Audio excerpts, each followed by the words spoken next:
Boa noite. A partir de agora você assiste ao programa Espaço Público, o programa de entrevistas da TV Brasil. Hoje nós temos um programa especial com o Prêmio Nobel Joseph Stiglitz. Estamos aqui, eu e Florestan Fernandes, para fazer um programa gravado e, portanto, não haverá participação das redes sociais.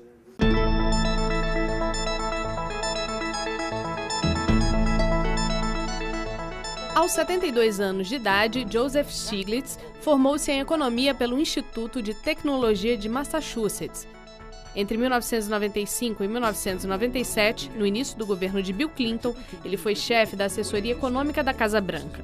Adversário dos programas de ajuste e reformas estruturais que marcaram o debate econômico a partir da década de 1980, sua visão crítica da economia de mercado lhe valeu o Prêmio Nobel de Economia em 2001. Professor da Universidade de Columbia, em Nova York, Stiglitz é autor de trabalhos considerados fundamentais sobre a crise mundial do capitalismo, que começou com a quebra dos mercados em 2008, como O Mundo em Queda Livre e O Preço da Desigualdade. Também escreveu um ensaio famoso, do 1% pelo 1% para 1%, que foi apontado como uma das fontes de inspiração dos protestos que marcaram os Estados Unidos no fim da década passada. Professor, estamos muito felizes de receber o senhor aqui. O senhor é um velho estudioso da América Latina, tem vários países que já esteve, visitou, os seus ensinamentos aqui são sempre muito respeitados. Um ponto que eu gostaria de começar falando é uma frase que eu estava lendo aqui nesse livro do senhor, O Preço da Desigualdade, em que o senhor diz uma frase que me chamou muito a atenção. Que o senhor falou que nós estamos num mundo em que a coesão de valores está se rompendo, em que a solidariedade social está cada vez mais complicada. E o senhor tem uma frase aqui que eu vou ler para o senhor, que é assim: um sistema básico de valores teria que haver gerado um sentimento de culpa por parte daqueles que se dedicam a fazer empréstimos abusivos, por aqueles que exploram os pobres com hipotecas que são bombas relógios, ou por aqueles que fazem programas que vão permitir que eles ganhem comissões milionárias e sem paralelo. Essa falta de sentimento de culpa, o senhor acha que é um dado muito importante desse momento que a gente vive, dessa economia cruel? Como é que o senhor vê isso? Well, I think that one of the striking things about our society today is that so many at the top see their higher income as a result of their just desserts for their own work. One of the presidential candidates in the United States talked about himself as a self-made man. But of course, nobody is self-made. I mean, by definition, you are born. But there's a fundamental problem that all of us benefit from our society. I see people working very, very hard, very bright people in other countries, and they're not very well off. So the only reason that one really can achieve something is because of the society that we're a part, the way the government enforces laws, the benefits that we get from public highways, all these things that we often take for granted, but are essential for the well-being of all of us. And so I think people have to understand there's no such thing as a self-made person. We're all part of a society, and that's why solidarity is so important. O senhor é um crítico do fundamentalismo de livre mercado. O senhor acha que o sistema financeiro dominou hoje o planeta? Nós estamos hoje na mão desses bancos? Well, I think that one of the things that's been very clear since the crisis, but it was clear even before that, was that free markets on their own are neither efficient nor stable. They took the savings of millions of people and mismanaged it. And the result of that is the whole world suffered.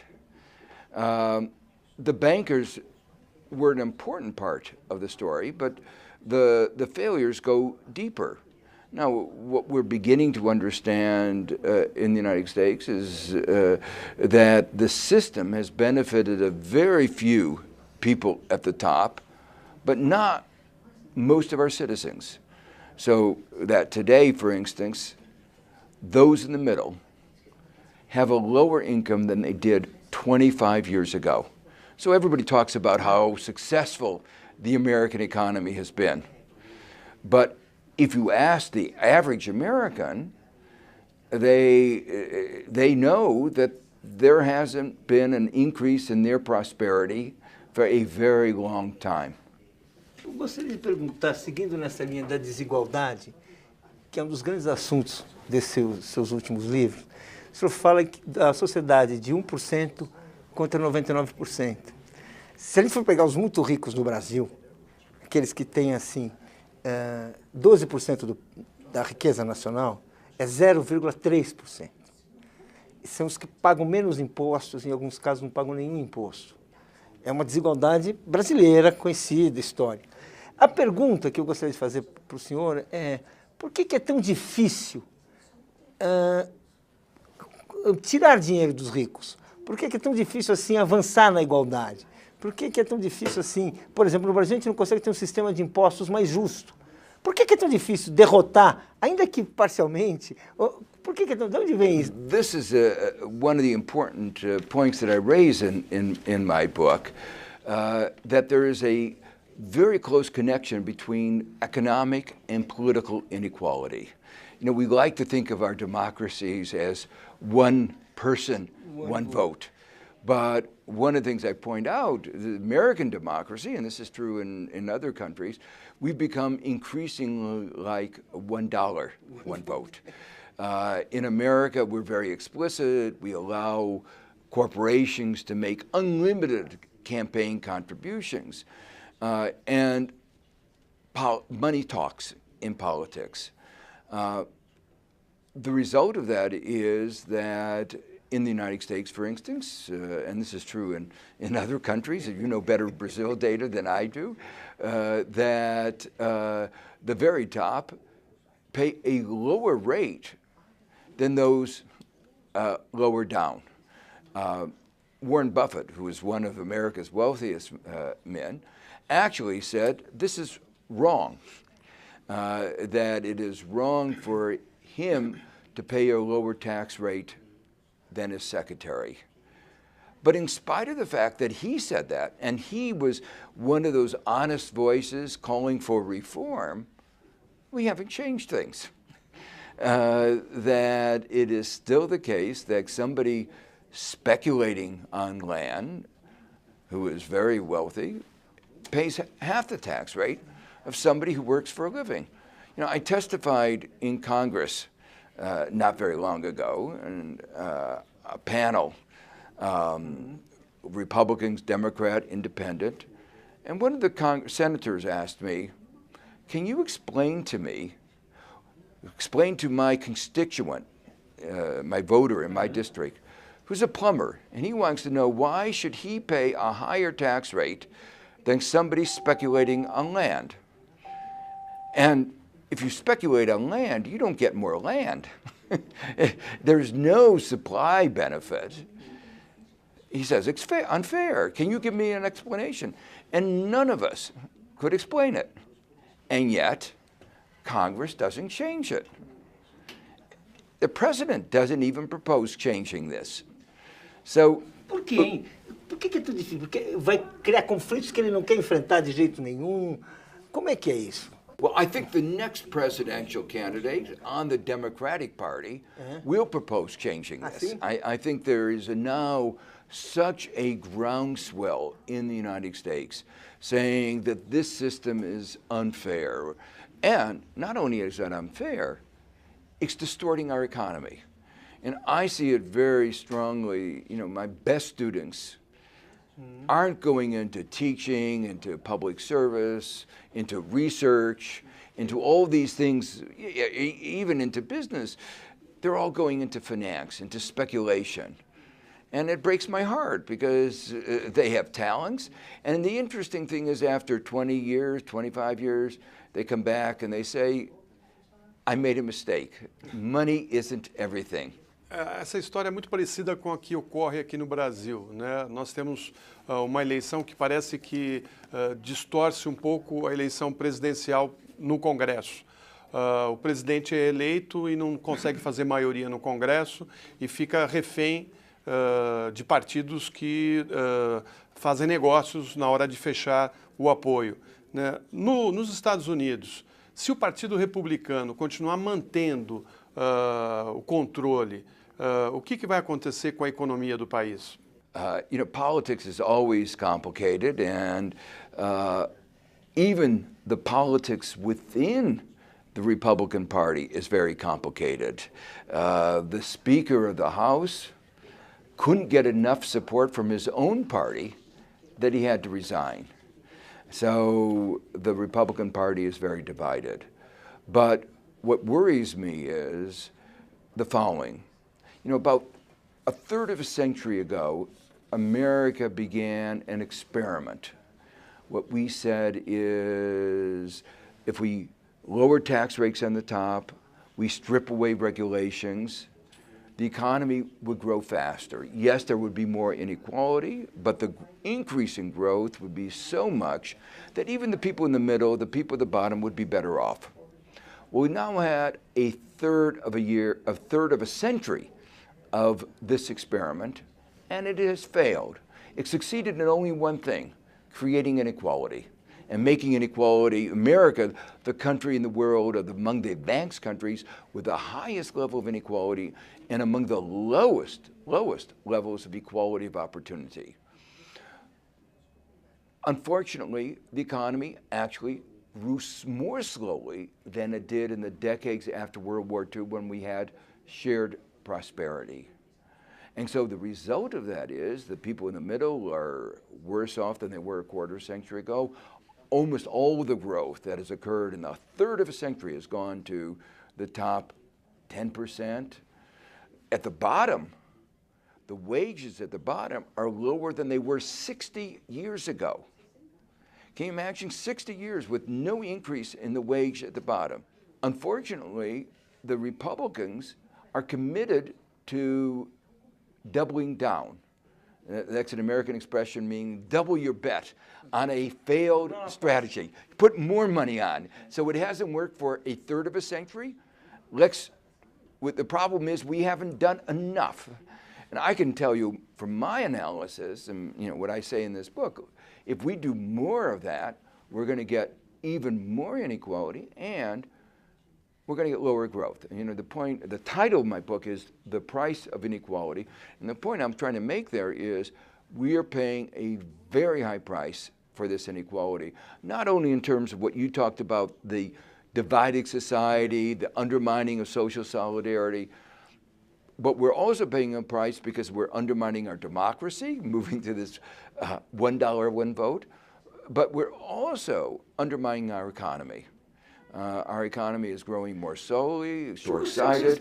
É uma ideia muito importante, quer dizer, como a desigualdade prejudica a economia.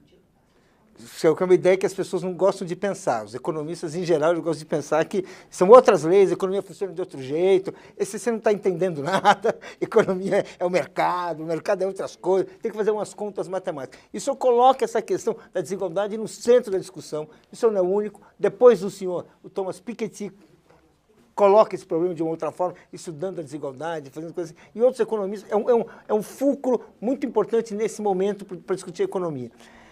Dá para você explicar aonde que a desigualdade atrapalha? Por que a gente cresce menos? Por que tem menos oportunidades numa economia desigual? First of all, let me point out, this is not a left-wing view.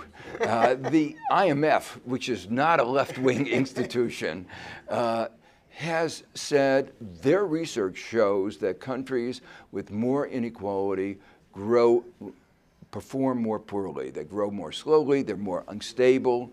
Now, there are a number of reasons that my research and research of the IMF, research of the OECD have tried to explore. Why is this? There are a couple reasons. One of them is that when you have a lot of inequality, and especially when you have inequality of opportunity, what that means is those at the bottom are not living up to their potential.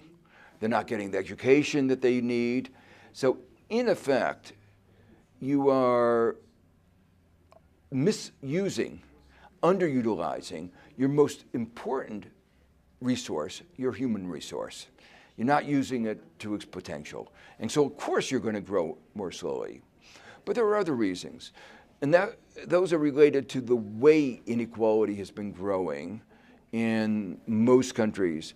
And that has to do with distortions in the economy, monopoly power, the ability, when corporate CEOs are able to get so much of the corporate income, there's no money left over for investment. And if you don't invest in the economy, you're not going to grow. The financial sector, which has been one of the big sources of inequality, has been taking money out of corporations rather than putting money into corporations.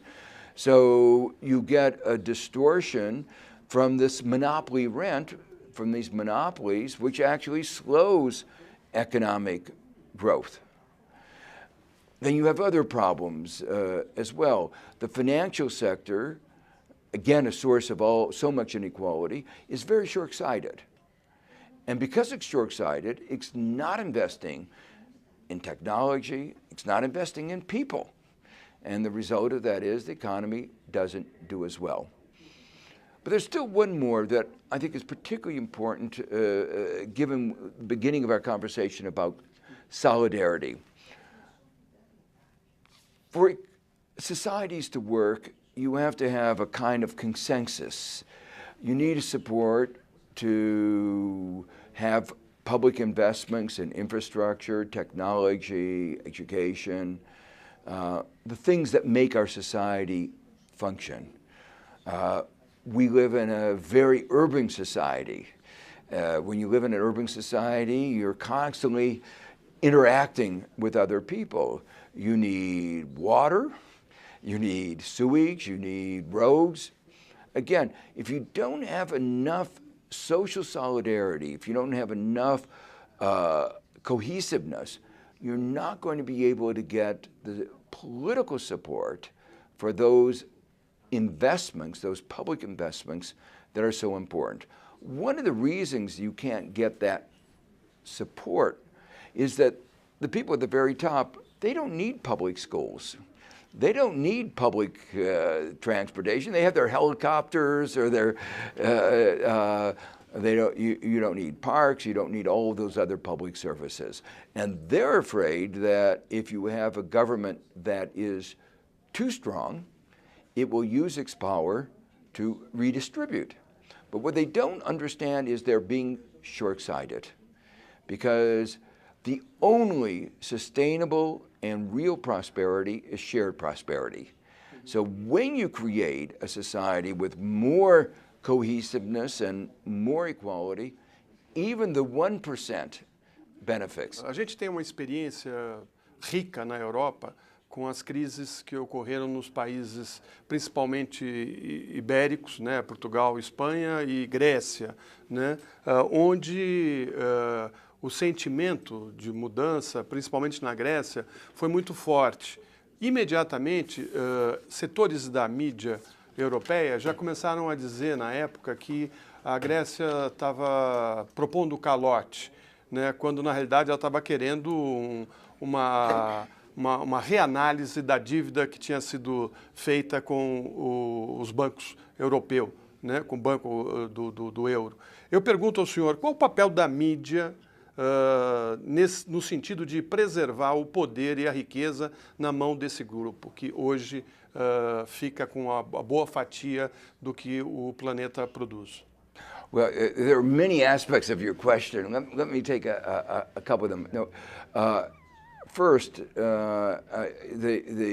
what is very clear is that the economic policies that the Troika, the IMF, the European Central Bank, the ECB, and the European Commission imposed on Greece and Portugal, the other countries, were a disaster. The result of it was depressions. You know, some American economists had said a few years ago that depressions are over, they're a thing of the past. And no longer after they said that we created a new depression.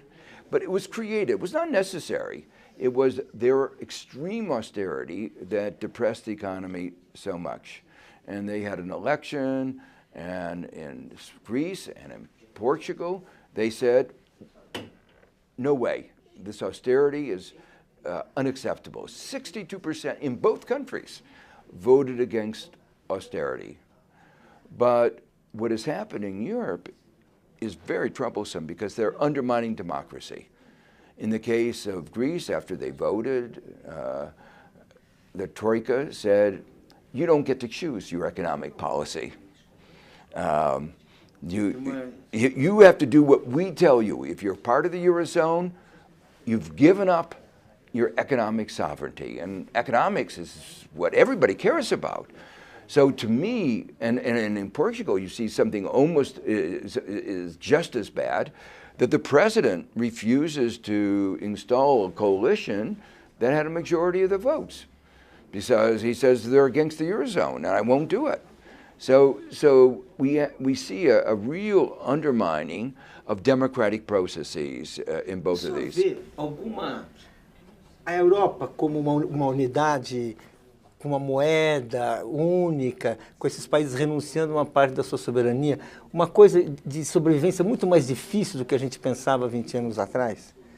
Porque um país, uma unidade que você precisa impor interesse, vamos falar assim, francamente, da Alemanha para Portugal, da Alemanha para a Grécia, da Alemanha para a Espanha. Você precisa impor interesses, que não são interesses nacionais. Será que isso sobrevive? Será que isso... Inclusive essa emergência fascista hoje na Europa, conhecemos na Europa movimentos fascistas anti-União Europeia que colocam uma questão que as pessoas estão começando a prestar atenção neles. Né? Yeah.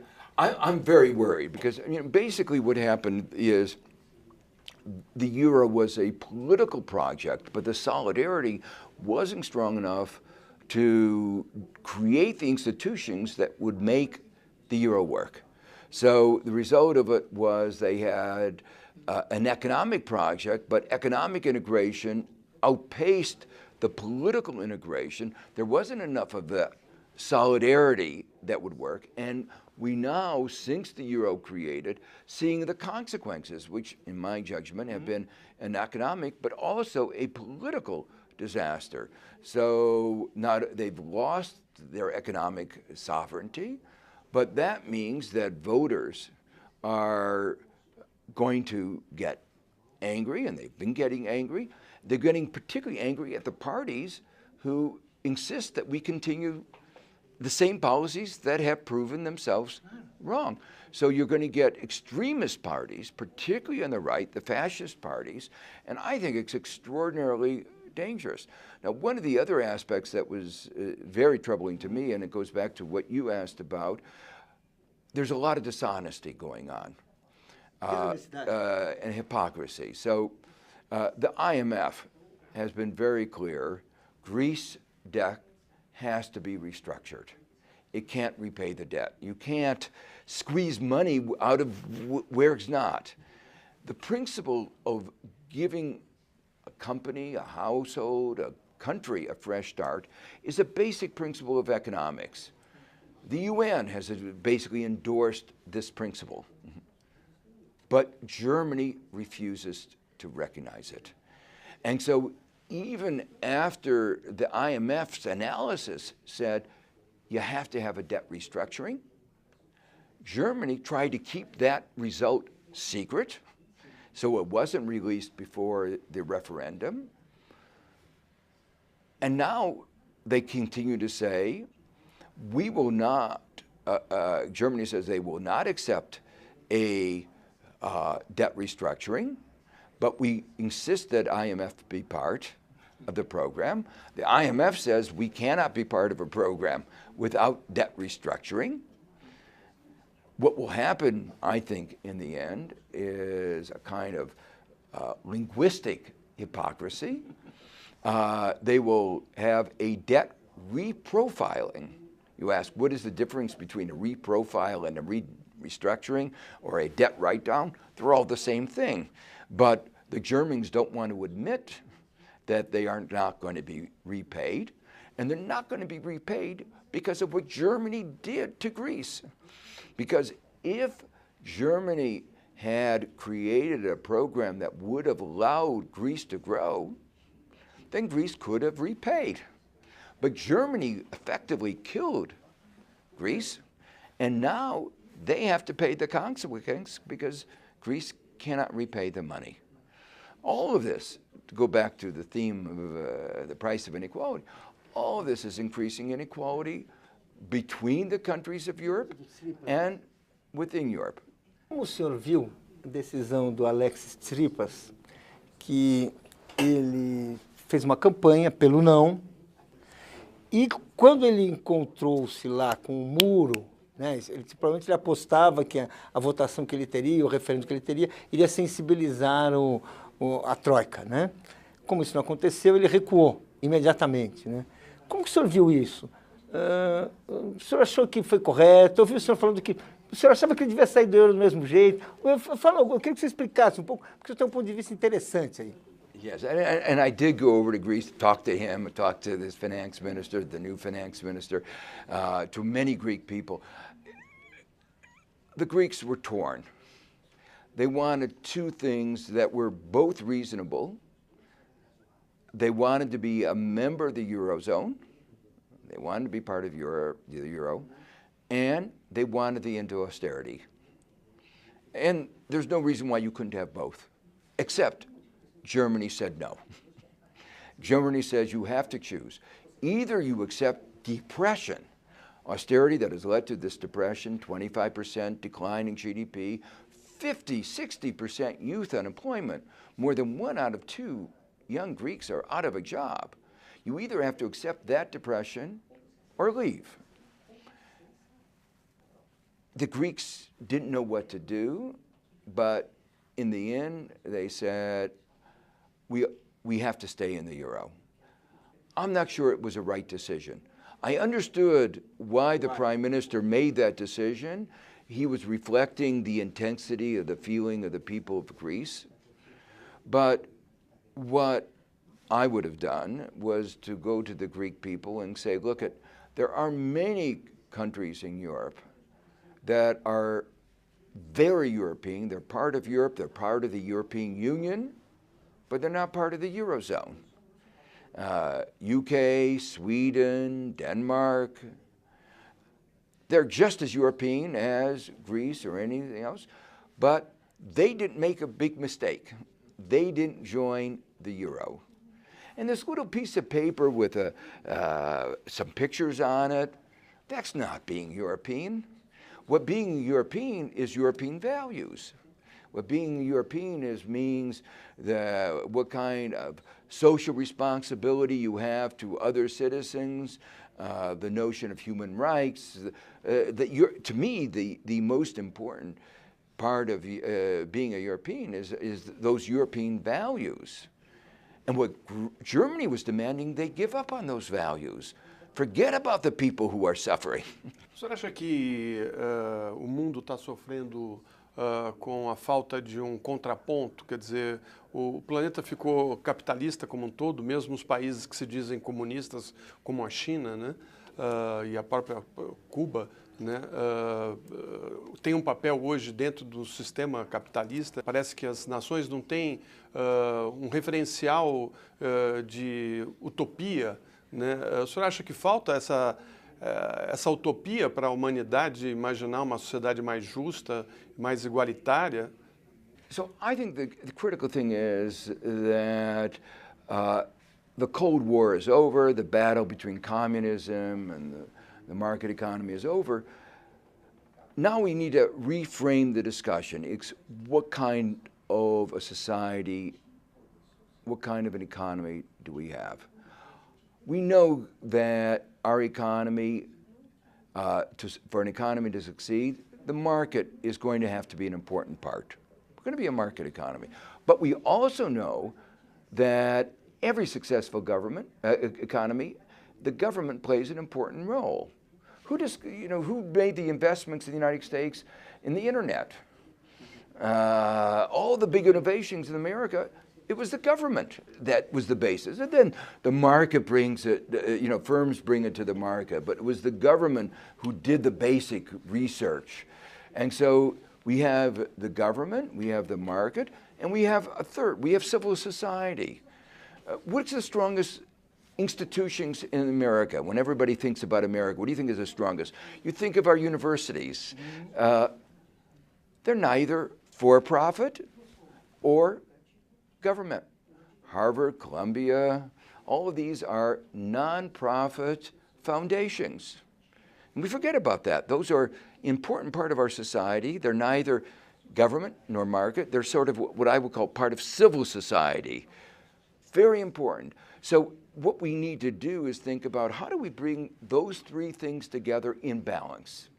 And if you get them out of balance, then you're going to wind up in a situation where the economy, society, doesn't function well. That's what happened in the United States before the crisis of 2008. We got out of balance. We went free markets unrestrained. And we all suffered as a result. And we still are suffering as a result. There are very many different kinds of market economies. Scandinavian countries have succeeded in getting the balance better. They've been growing more strongly, and every part of their society has been sharing in that prosperity. So that's one economic model. It's an alternative to the American model, and I think in many ways it's been working much more successfully for most of the citizens. I mean, if you're in the 1%, go to America. That's the best place to be, especially if you're in the top 1/10 of 1%. It's the best place. But if you're poor, it's not the best place to be born. Choose another country to be born. So there is an important discussion for Brazil and for all countries to have, is what kind of society, what kind of balance between these three parts of our society that you want to achieve. Nós vamos agora para rápido intervalo e voltamos em instantes com o professor Joseph Stiglitz, Prêmio Nobel de Economia.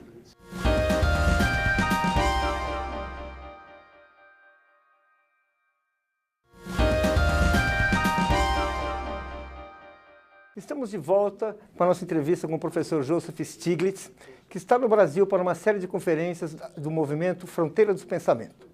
Professor, eu gostaria de lembrar um período que o senhor passou no Conselho de Assessores do presidente Bill Clinton, que deu início a um período de grande crescimento da economia americana. Naquele período, o governo de Bill Clinton acho que foi o melhor nível de crescimento que teve nos últimos anos, né? Qual que é o balanço que o senhor faz? Foi possível fazer um crescimento mais equilibrado? Foi um crescimento que já tem muitas distorções? Como é que o senhor avalia aquele período? It was obviously a very good period, and we wish we could have growth like we had then. And I wish I could say that I was partly responsible. I think that one of the other aspects of that period was it was one of the few periods where inequality started to be reduced. And it was partly because of things we did, but partly because of other things going on in the world economy. Among the things that we did was we helped engineer the economy towards full employment. Let me emphasize how important that is, both for growth and equality, shared prosperity. Because when you start getting the unemployment rate down, you know, right now people are saying, oh, we should accept a 6% or a 5.5% or a 5% unemployment. But in my mind, if you can get the unemployment rate down very low, that creates pressures to raise wages at the bottom, and that helps the people who are in the bottom. And we've seen very clearly it was only in that period where the parts of our society that have been marginalized, African Americans and Hispanics, started to see their wages increase. And so that was part of the main reason that we had a reduction in inequality. Now, to be fair, while I was chairman of the Council of Economic Advisors, we stopped some of the bad things from going on. After I left, even though it was under President Clinton, some mistakes were made. And there were, in my mind, one important set of mistakes and that was the deregulation of the financial sector, the repeal of Glass-Steagall, which was the law that separated commercial and investment banks, the law that said you can't regulate derivatives, those risky products that resulted in taxpayers paying $180 billion to bail out one company, AIG, unbelievable. That those were mistakes that were, I had been fighting that issue when I was chairman of the council. I said you should not. Quando o senhor saiu, teve uma mudança importante, então. Uma guinada, porque o segundo mandato do Clinton é um mandato com outra orientação mesmo, né? Ele não é isso que o senhor falou aí, não. Yeah. Well, actually, we had a debate inside the Clinton administration. Right. The Secretary of Treasury was in favor of repeal of Glass-Steagall. But as an economist, not as somebody from Wall Street. He came from Wall Street and he went back to Wall Street. I was viewing it from the point of view of the economy and our overall society, and I said this is not good for our economy, it's not good for our society, and I explained why that was, and I and others were able to stop it. But eventually the forces of deregulation got too big, and those changes were made, and we paid a very high price for that kind of financial sector deregulation. There was one more thing that happened, and that happened while I was still chairman of the Council of Economic Advisors. I fought it, and that was a battle I lost. You win some, you lose some. That's politics, as you know. And that was the battle over lowering the tax rates on capital gains. Because our analysis at the Council of Economic Advisors was very clear. Lowering taxes on capital gains does not lead to more investment. If you tax speculation, lower rate, land speculation, you don't get more land. You just get more rich people. So the capital gains did not have a good incentive effect. In fact, it distorted incentives. It encouraged people to go into speculation. But it created a lot more inequality. And Clinton did lower the tax rate on capital gains, but then that problem got much worse under President Bush, where they lowered them a lot more. And that was part of the momentum towards greater inequality in America. No Brasil, os ganhos de capital, os ganhos de dividendos não são taxados. I think it's outrageous. In the United States, we are debating about creating what we call a fair tax system that says anybody's income, no matter, should be taxed in the same way. Why should you tax the income of a worker at a higher rate than somebody who's clipping coupons, who inherited the money from his parents, who speculated on real estate? Why do they get taxed at a lower rate than somebody who's working for a living? There's no justification for that. So our debate is, can we at least get rid of this distortion and this inequity? And when I hear countries like Brazil where they don't tax it at all, I just don't understand it. O Brasil viveu grande momento, como o senhor viveu no governo Clinton. Nos últimos 12 anos, o país diminuiu a desigualdade social, houve uma grande inclusão, o desemprego caiu e o país era visto no mundo como o grande acontecimento. Inclusive, durante a crise econômica que afetou os Estados Unidos, o Brasil passou por ela tranquilamente. Agora, nós vivemos uma crise que a gente não sabe qual é a dimensão econômica e qual é a dimensão política. Acho que as duas coisas estão tirando o Brasil de um caminho que ele estava tomando. Qual o conselho, se o senhor pudesse dar um conselho à presidente Dilma, qual conselho o senhor daria a ela?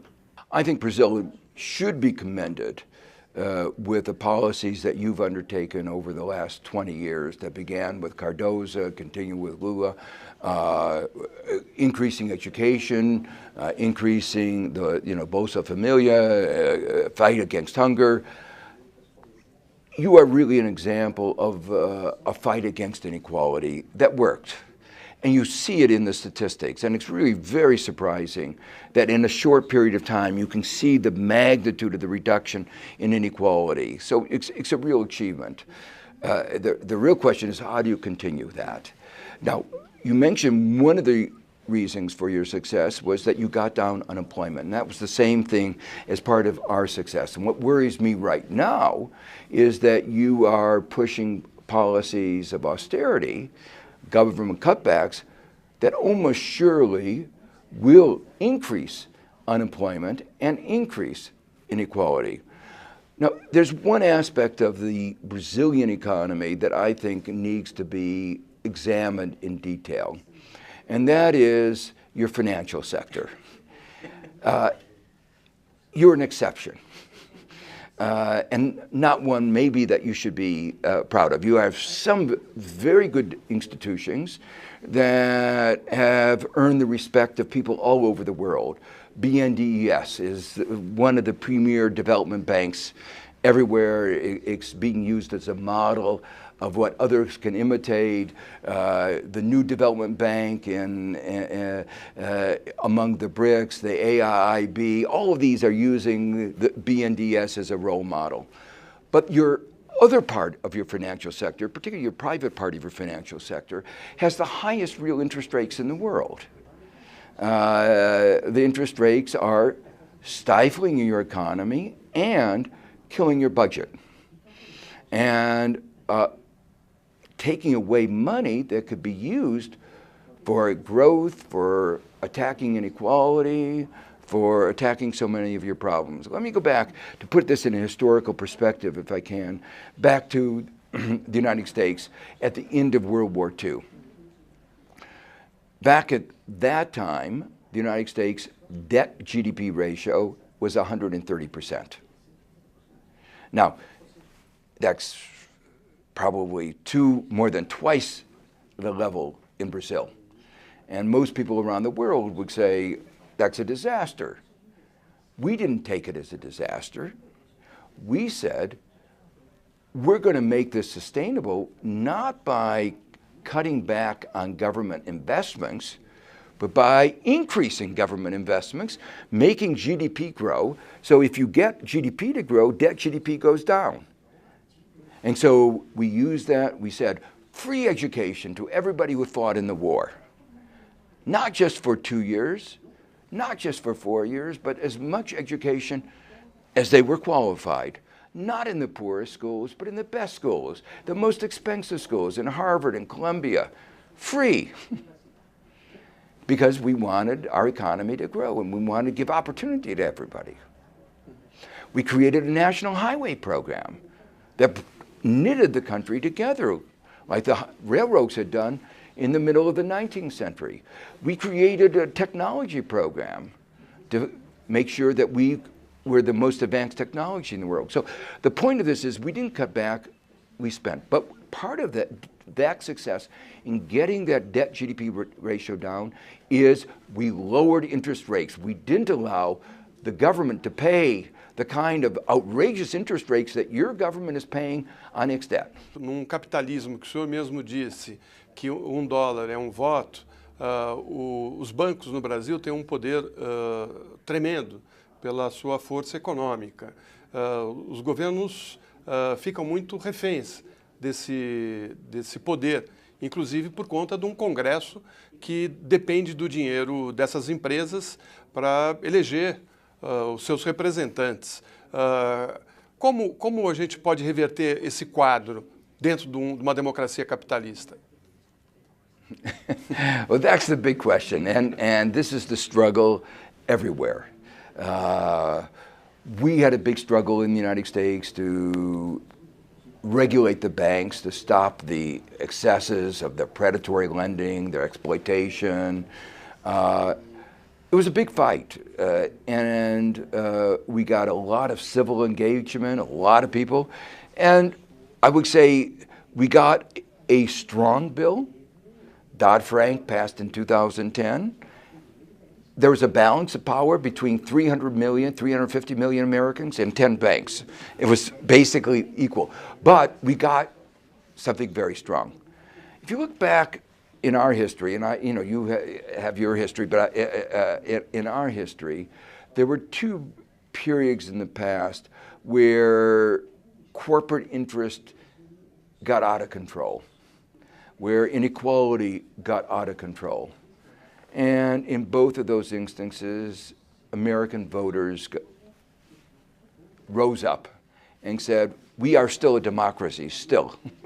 And they went to the polls, and the Gilded Age at the end of the 19th century was followed by the progressive legislation, bipartisan, that antitrust, curtailing the power of the monopolies. It worked for a while. At the same time, after the roaring 20s that brought on the stock market crash, the Great Depression, we passed Glass-Steagall, we passed the Wagner Act, which gave bargaining rights to workers. We passed Social Security that protected the elderly. So we changed the face of America. Now, the point is that when there is enough voter outrage and to say, look, there is no reason that Brazil should be different from every other market economy, mixed economy. Why are interest rates here so high? Why does the government have to pay? É que como o Brasil fez uma moratória nos anos 80, ele perdeu a confiança dos mercados e hoje ele sempre vai precisar, está condenado por anos e anos a pagar uma taxa de juros alta. É um dos argumentos que existe, que é a coisa da confiança. I think it's a self-serving argument, and there are several ways of answering this. I mean, if you change the rules and regulations, you change the way the financial market operates. If I were to say what has undermined trust in America, it's our financial system that brought on the global financial crisis. After the crisis, money flowed back to the United States. Why was the money flowing to the United States? Was it because they had trust in our banking system? No. Our banking system had proved itself incompetent in managing risk. Its only strength was exploitation of ordinary people, predatory lending, subprime lending, things like that. So why was the money moving back to the United States? Because they had trust in our government. And they knew that our government would support our financial system. So the basic thing is that you have to change the rules that oversee the banks. So for instance, if you required the banks to take more of their deposits and keep them on reserve, and those reserves be lent to the government, that would lower the cost of debt to the Brazilian government. That's a simple change of rules. Most countries require the banking system to keep very large reserves at the Federal Reserve or the central bank, and those money are then lent to the government, and at very low or zero interest rates. So that's a way the government raises money at very low interest rates. So what I want to say is it's about how you structure the rules of the game. Eu queria perguntar uma outra coisa. Há 8 anos que a taxa de juros nos Estados Unidos está 0,25%. Parada, quase zero, abaixo da inflação. Eu acho isso aqui uma coisa formidável, principalmente para a realidade brasileira. O senhor acha que permanentemente tem uma pressão de que agora a economia está boa e é hora de subir a taxa de juros? Ou seja, o mercado está querendo fazer subir. O senhor acha que vai dar para resistir por muito tempo? O senhor acha que esse período, essa taxa de juros baixa foi favorável? Como é que o senhor vê isso? There are 2 points that I make. First, going back to Brazilian interest rates compared to American interest rates, the fact that Brazilian interest rates are so high puts your firms at a competitive disadvantage with those everywhere else in the world. That you've done actually remarkably well given the disadvantage that your financial market has put at you. But you should recognize that something is wrong with your financial markets that puts the rest of your whole economy at such a disadvantage. The only part of your financial market that is working, in some sense, are the development banks, like the BNDES. Sou o grande admirador do BNDES. Por quê? They're lending at reasonable interest rates. Now, some people say they're subsidized. They're not subsidized. They're normal interest rates.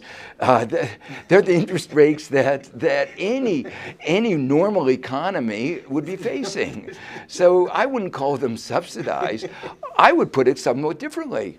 You're putting a tax on every business in this country that has to go through the private banking system. They're paying a very high tax for this very high interest rates that the private sector charges, but it's a tax that doesn't go for public purpose. It goes to the banks. So this is clearly a distortion. And I think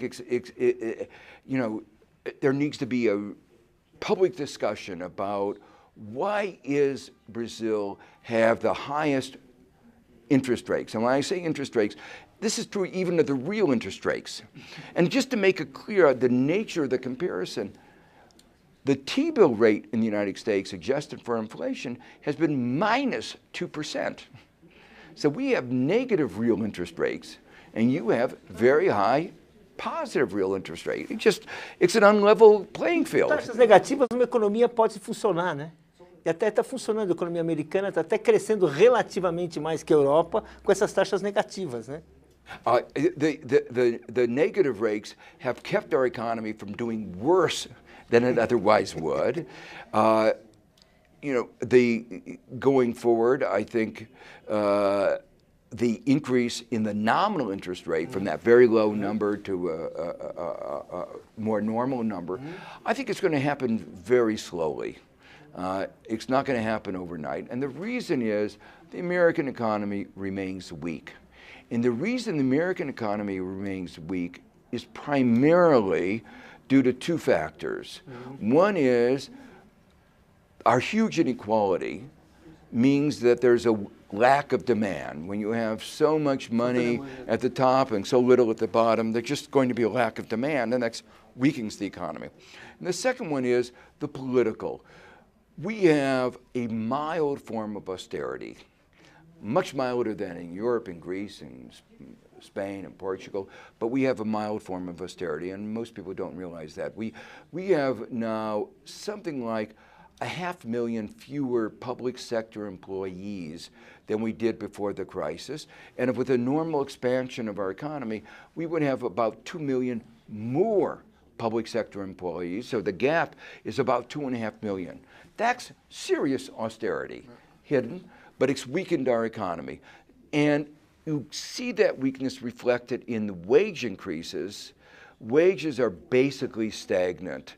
And so this is part of the story of the enormous struggles that America's middle class are going through. Bom, vocês têm uma diferença básica com a gente, que é a questão da fabricação do dinheiro que é usado no mundo. Ou seja, vocês produzem dinheiro. O Brasil não tem condições de produzir dinheiro para se alimentar e para financiar projetos públicos. Eu pergunto ao senhor, o setor privado, como fazem crer alguns capitalistas aqui no Brasil, é mais eficiente que o setor público? I think parts of the public sector are extraordinarily efficient. Parts of the private sector are very efficient. And there are parts of both that are very inefficient. Let me give you some examples. No government agency, no government, has ever wasted money on the scale of America's private financial system. If you count the losses from our financial sector mismanagement in the years before the crisis and the consequences after the crisis, my calculations are we're talking about trillions of dollars, billions of dollars. So in terms of sheer waste, it's enormous. Another example of waste in our private sector, the OECD just came out with new data about life expectancy. There's been across the OECD an increase in life expectancy. People are living longer. But the United States has moved from towards the top of the advanced countries towards the bottom. And yet we're spending more than twice what any other country is spending. France spends 11% of GDP, and it's a lower GDP. We spend 17% of GDP. And yet life expectancy in France is much higher than in the United States. An enormously inefficient private healthcare sector that we have in the United States, a pharmaceutical industry that is very good in exploitation. If you come to the United States and you use your cell phone, you'll quickly discover that our telecom system is not as good as in India, say. So we have those kinds of sectors. On the government side, the National Park Service, Medicare, Social Security are all very efficient public sector services. The transaction cost of Social Security is a fraction of that of the private sector retirement programs. So my view is keep an open mind about it, case by case, and try to study why it is that the National Park Service, why it is that Medicare, Social Security are so efficient, and why it is that our financial system is so inefficient. And so when I say inefficient, it's very efficient in extracting money, but not very efficient in producing the kinds of services that lead to our economy to grow faster. E essas migrações que estão vindo para o Brasil é benéfica para a economia brasileira, principalmente os africanos e haitianos que estão vindo para o Brasil? Well, migration has become a global problem, and I view migration in part as a reflection of global inequities, global inequalities. You know, to go back to Europe, for instance, where there's the massive migration going on, some of that migration is a result of the war in Syria.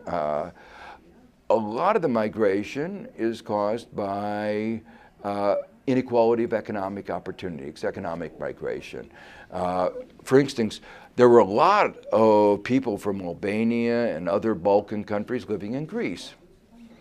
But when the unemployment rate in Greece reaches 25%, 50% youth unemployment, they're leaving. Where are they going? They're trying to go to that part of Europe where there are jobs, the next Germany. So a lot of that migration is economically induced, and it's related to our failure to create equalities across countries, just like we failed to create equalities within our countries. Infelizmente, o nosso tempo acabou. Queria agradecer ao professor Joseph Stiglitz, queria agradecer ao Florestan Fernandes e queria agradecer especialmente a você que ficou nos assistindo. Na próxima terça-feira, às 11 da noite, para mais uma edição do Espaço Público. Até lá!